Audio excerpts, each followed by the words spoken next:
Törnros. Hopp.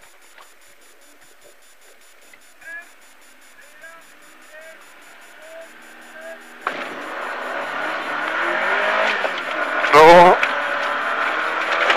Och tänker på däcket inne där uppe. Slaget. Och så blir det lite smalt och så drar det vänster då. Tål inte jävligt här hela tiden.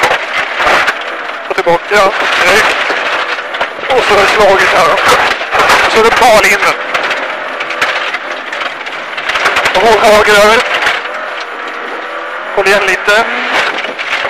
Ja. Snyggt, snyggt. Bra, snyggt. Och så tar jag höjd här då. Så nippar på slutet. Ta igen. Bra.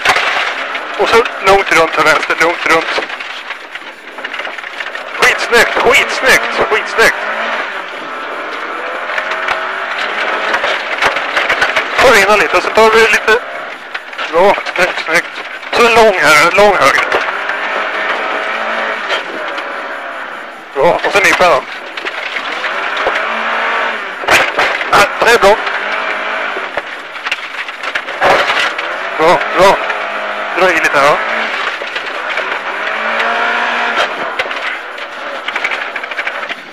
Tänk på betongen på ytterna då. Jättesnyggt. Och så tar vi höjd efter bollen här. Höjd och så en lång. Bra, bra. Gå, gå, gå. Bra. Så nippar han in lite. Och så hårdnar där uppe. Ta lugnt i den här. Ta lugnt i den här. Gå, gå, gå bara. Det är bra, det är bra, det är bra. Håll lite högre så det är stopp. Inga risker här nu nere i vänster. Ta lugnt här. Bra, snyggt. Vitta då. Ja, det går bra. Håll i bara. Snyggt, det är vi i mål. Bra kört.